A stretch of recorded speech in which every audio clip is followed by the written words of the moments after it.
put sanctions upon my mouth, because I say words that make the white rich proud. I pray for insurgents, I hope the ragheads win. Watch the headline spin. It's just a matter of time before they figure it out, and when they do, the bombs come falling. It's just a matter of time before they figure it out, and when they do, they'll come. And if you go in my way, follow me all the way to the bottom. And if I don't all the way, crack a smile so the pain won't burn me half as bad. Yes, I know I look sad. So this episode is all about the people I've met on the road and I've had the pleasure of spending time with this year. And it documents from April of this year, so it's been filmed over quite a long period, and it sort of tells the little stories and exchanges we had during that time. It also has a look at their rigs. They kind of share the pros and cons of their particular approach to alternative living. And yeah, it's not so much like a linear story about a particular adventure of mine. It's just a collection of, let's say, interactions with other amazing, I'm going to really emphasize that, amazing like-minded individuals. Chef Campers hung around for over 2 weeks when I had problems with my van, which you'll see, to help me fix it. They chauffeured me around. They cooked me incredible food, because Mike is an absolutely exceptional chef. If you want to know more about his work, I will link his website and all of their details in the description. So it's Easter weekend, which usually would mean spending time with your family or friends. Obviously, I don't really have that opportunity right now, being out in Norway. It just so happens that an English couple, Chef Campers, who have the same van as me, they have driven to Norway, and we're going to meet up this weekend. Right, so I'm with Chef Campers, and we've just spent, what, like half an hour talking about how our van's been really reliable, how much we love them, and my coolant pipe's just blown. The total shame. This is a common fault with the VWs, is the old steel coolant pipes break, so you should get the stainless steel. I can't think of a more fitting way to spend Easter than broken down with Chef Campers. First breakdown in 5 years. Pretty good going. Cheers. Cheers, I was saying outside, there's no better way to meet than to broken down. Be towed on an Easter Sunday. It's how it's done. Chef on hand to cook an amazing meal. Yeah, it's not a bad way to this, is it? Bolt stuck on, so we're trying to find some mole grips to maybe pull it off from the outside. Lucky that Chef Campers have a really sick setup with tools. That's the dream tool roll right there. This is based on experience of breaking down. What's his name on Instagram?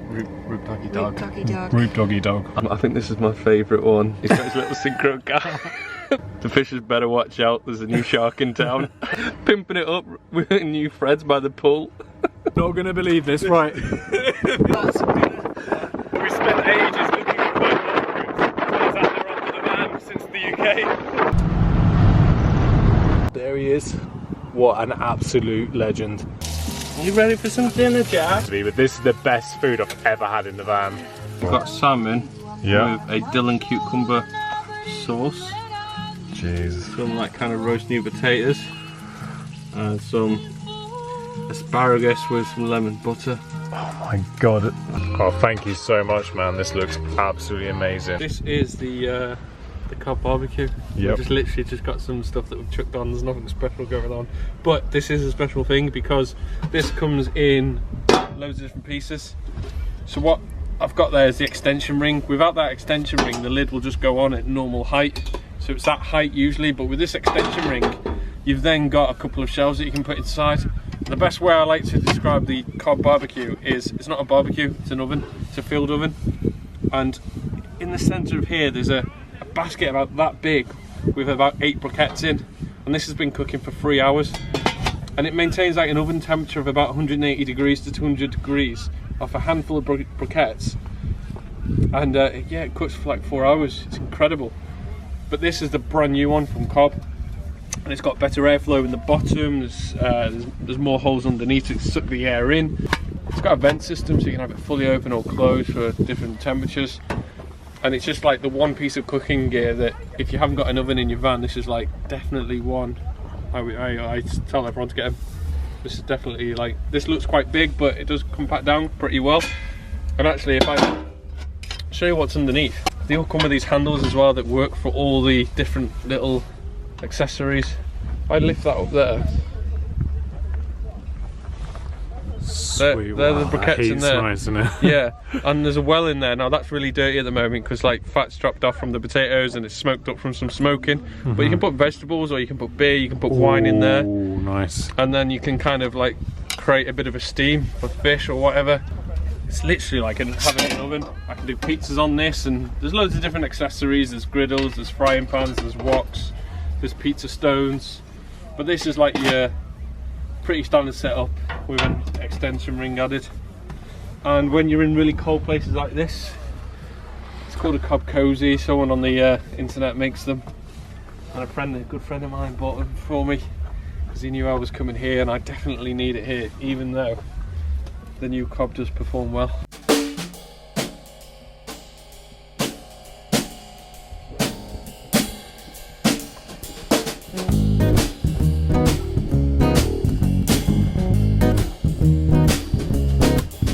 It's a wonderful day to die. I think I'll lose myself tonight. It's a wonderful day to die. I think I'll lose myself tonight. Somebody up in the grey sky told me so. Somebody up in the grey sky told me so. So we're back at the van and we're going to try and fix this new shiny pipe. Top tip, whenever swapping something over, Yeah. get your new part and just have a look at where all the connections are and work out how It goes everything in. is connected, you know, because rather than trying to look around there, so we know straight away, looking at this, It doesn't fit. that Yeah. straight away, you know, you've got that one at the back there, you've got this one on the front. So Mike has done this job before, and I think it's kind of useful for people to see this. But what we had to do to begin with is undo the bolts here. The one's just on the left, under that one. And then this rubber pipe, what Mike did, which was really clever, is he just clamped on that really hard, just to like bend it very, very slightly, because of course we're throwing this one away. And that allowed us to get this really old, very tight rubber coolant pipe off. So a little tip for you, if you can't pull that off, instead of ripping it, expert Chef Mike, not just a dap hand in the kitchen, he's got all of the bodging skills. Right, another little tip. Little tip, so your Jubilee clip here is a flat-headed screwdriver. Now if you put a flat-headed screwdriver on that, you can undo it, but if your flat-headed screwdriver comes off, you could easily tear this, or you know, just it could slip off, you could hurt your hands. If you can get a socket on there, then Makes the most sense. It's a snug fit, and it's, you know, it's easier to do. Yeah. Take your time. Take your time. What are you Take your doing? time. You're broken down. You're old one is out. We've got the jiggery pokery, we're getting it back in. Look at this for weather for doing this work. Oh, for God's sake. Welcome back to the show. Piece of Synchro SOS. Oh, God. Fresh herbs. If you don't use them all up, just bang them in your freezer if you've got one. Just leave it outside. I love that little dig, like, if you've got one. Yeah, I haven't even got a clock. Becoming a bit of a running theme that I'm the world's worst van lifer, and the way I hold up my rear door isn't helping that. I've had to use a pillow, a water bottle and a rounder's bat. It's nice. I like it when this stuff happens. Yeah, actually. Yes. Yeah, man. What? Fixed it in the Arctic and the snow. Yeah. Bit of Dutch curry from the beer. Yeah, exactly. Yeah, it's just so that we don't know. Like out coolant everywhere. Oh, good job. Thank you so much for your help. Hey, you're welcome. Nice to fix these things, isn't it? That is what happens when you don't pay attention. The next guy in the film is Stephen Foxall. At the time he had a four-wheel drive Sprinter that he had built out himself. He now has an amazing Land Rover Defender. You should head over to his channel to find out more about that decision. and I'm sure he'll be able to explain that if you have any questions. But he did an amazing build out on this Sprinter, and we spent a few days together. He was really helpful with my van. He gave me some tips. He helped me with a little bit of work, and he's an absolute gentleman. Really talented at engineering and mechanics. He is a guy to definitely follow on Instagram if you are also into your cars or vans, because I think you can learn a lot. He's doing more YouTube episodes now on how to fix things and stuff, so he's a guy to check out. My name's Stephen, I'm 26. I moved to Norway in October last year with work, and I brought with me my 2008 V6 four-wheel drive Sprinter.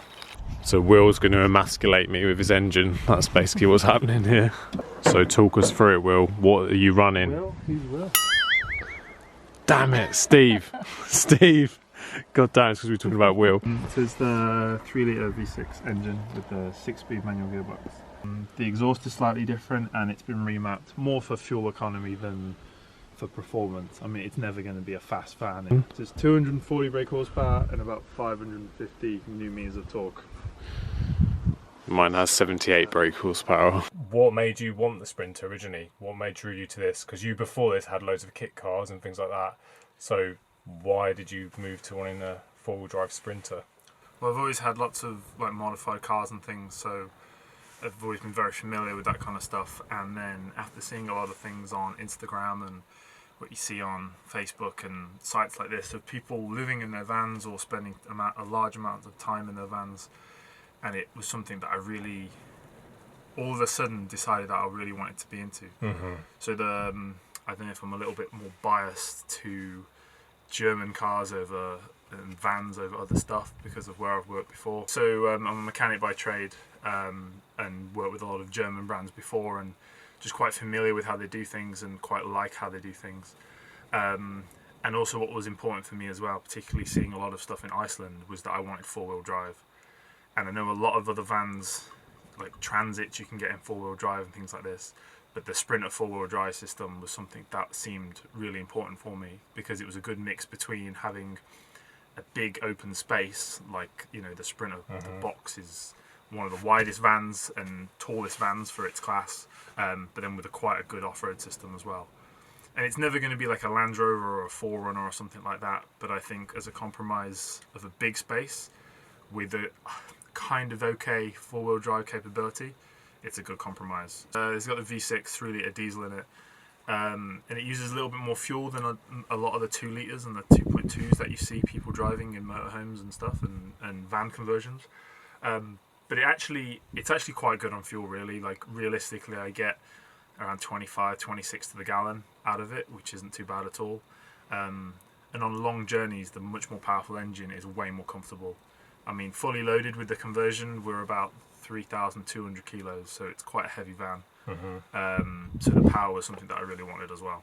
Then how was the time frame from getting this van to converting it and making it ready to take you here? And I bought it in March 2018. Later on in that year, though, I had a job opportunity come up to actually move to Oslo in Norway, which really focused the build a lot, because I was kind of moving forward quite slowly and steadily, and I'd spend a weekend here and a few hours after work here, and it was kind of plodding along.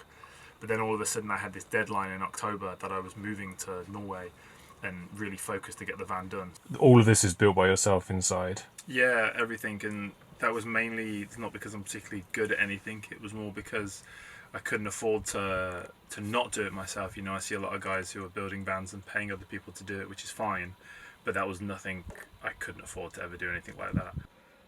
Overall, I'm happy with it. There are some things that I do differently, and I think if I had a bit of time just to tweak a few things, then I would do.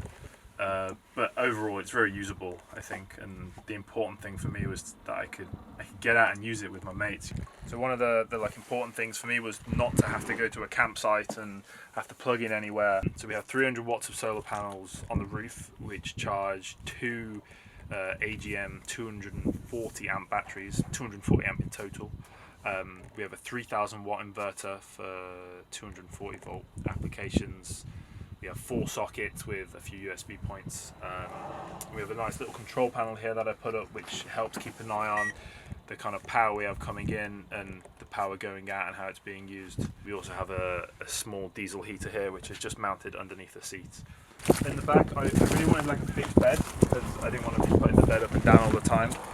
And there are some cons to that, but one of the big pros is you can have a lot of garage space. I have a 20 litre setup for the tap inside, and then I have another 20 litres here just if I'm caught short anywhere. Nice. I then have an LPG gas bottle here for the cooking, which is then refillable with a fill port that you get at like a normal kind of gas station, because it's a much cheaper option than swapping the bottles every time. It costs like €7 or €8 to fill the whole bottle. It looks very similar to a Rhino roof rack. It's actually an imitation Rhino roof rack. It's great for mountain stuff. I've got my bike up there and the kayak up there as well.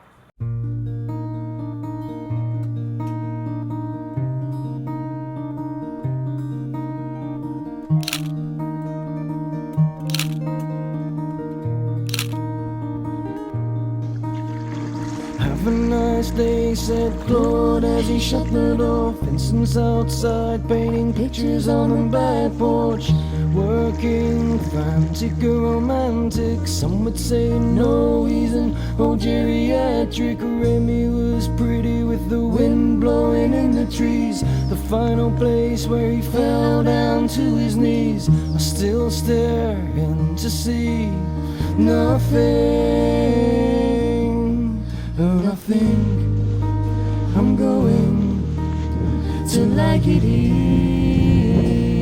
So it's 1 AM on Booness Beach. I'm going to like it here.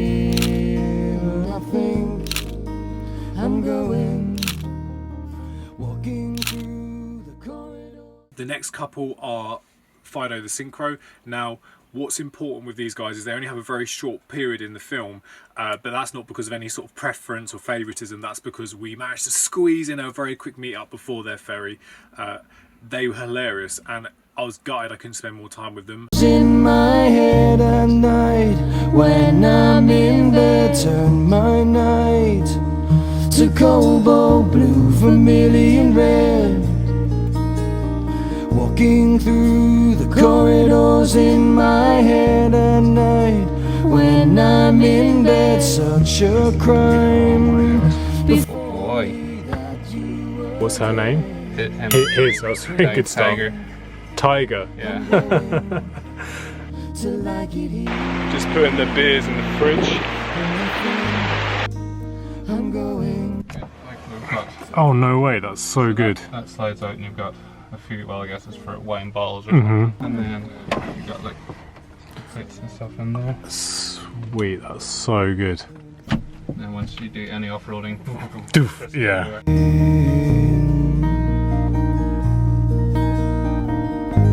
I like to think that I can be there, but I can't get off this shelf. I like to think that Like or cat off soup. yeah, cat or soup, this like, you know, Heston Blumenthal cat food.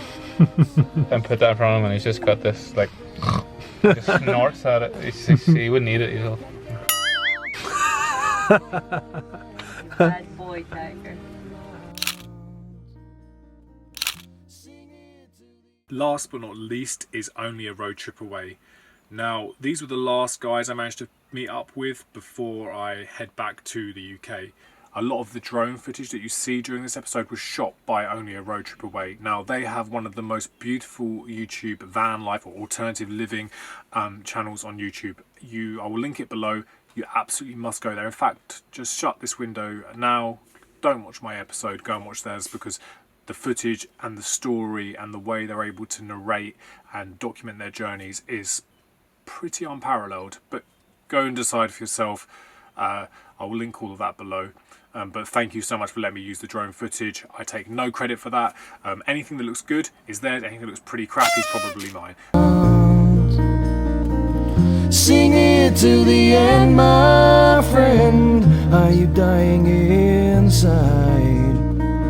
Sing it to the end, my friend. Are you dying inside? Yeah, rooftop tent's nice.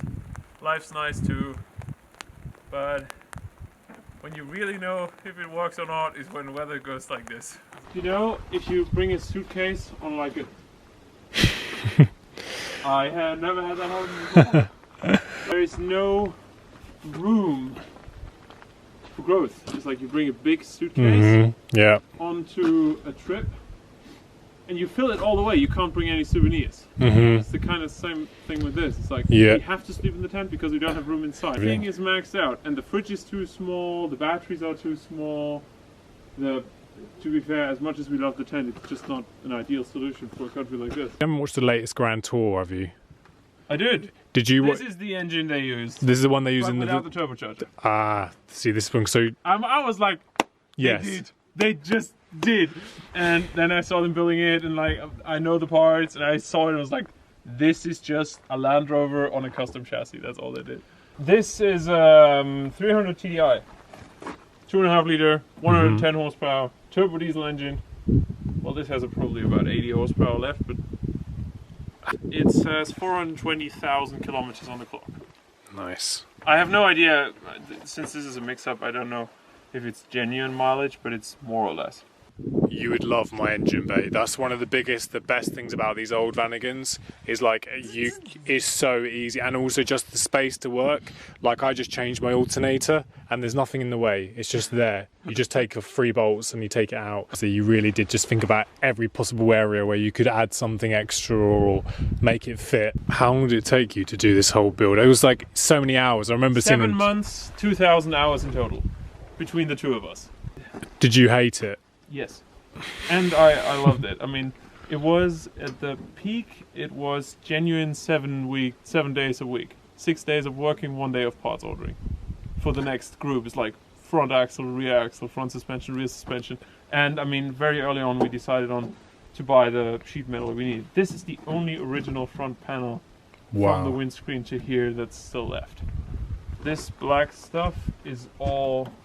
Like, this is a completely new structure. To do this, were you a mechanic before you did the, like the videography? No. How the hell did you start? Googled everything. That is insane. Workshop manual. Yeah, when that I is. I bought the welder. That was we bought the car. I found the rust. Then I bought my first welder, and then I started working on it. We changed every frame mount on this. 12 out of 12 frame mounts got changed in the process. Like both sills, the entire floor, everything is new. The whole black thing down there is all new now. This rear tire carrier is the thing we get the most questions about, because I spent 6 months trying to source one, and they don't exist. You see pictures, like 2 or 3 on an Australian website, from someone who made something that looked really promising. And of course no one replies anymore because the picture's from 2001. Yeah. So we get a ton of questions how we make this. And the conversation usually goes like this. Is this custom? Yes, it is. You buy Paddock's part number, I don't know, 271B or whatever it is, which is for a Defender or a Series. And then you chop it in half, which is what we did. You take out where it's mounting, and then you put it at an angle here.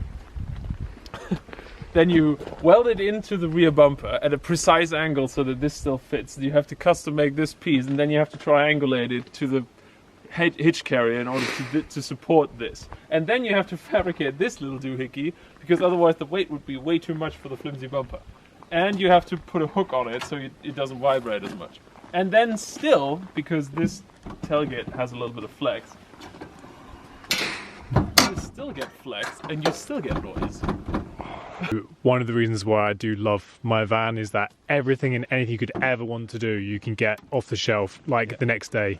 Originally quite romanticized by things like swing away carriers and stuff like that, but with my van, with the underpower issue, the more you add is just more weight. So if you can live without it, probably a good thing. It's like you talked about getting waffle boards on one of your posts and stuff, which you have got now.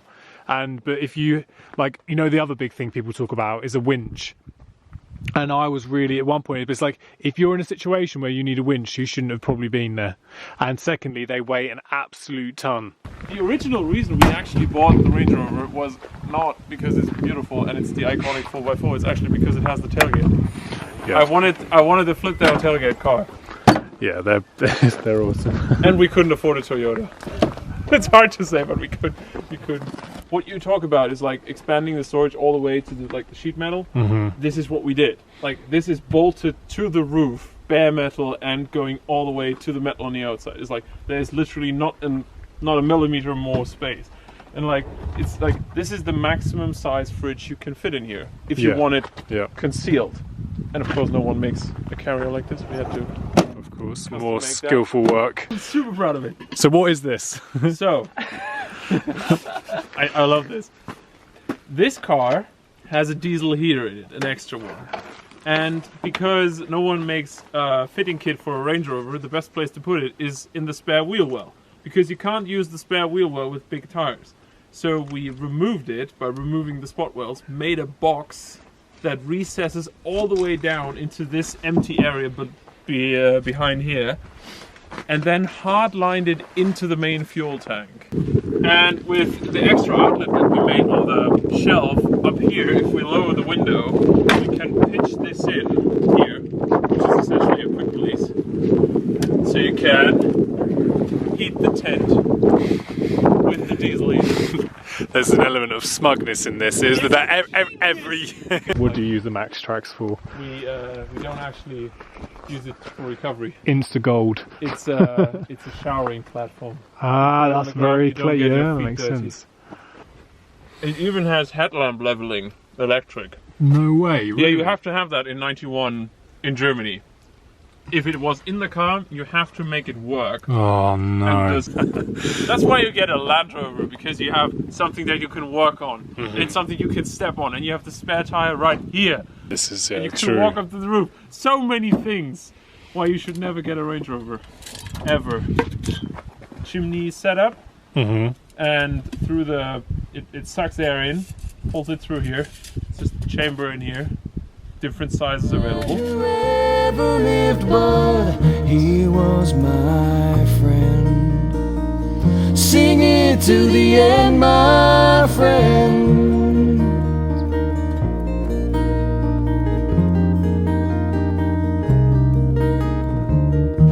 Make it work. Is it actually good? It's so good. Thank you so much.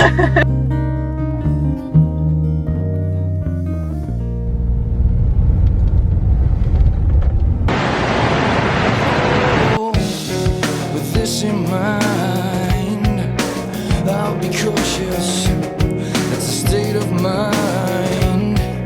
Bored and soulless.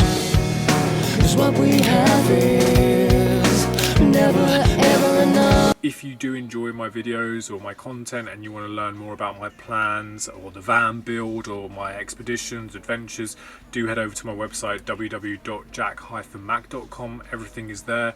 There'll be new kayak stories, new bikepacking stories, the van life build series, all of my previous episodes. Everything is kind of organised there, and it will be updated this Christmas, so keep an eye on that. Like a smile so the pain won't burn me.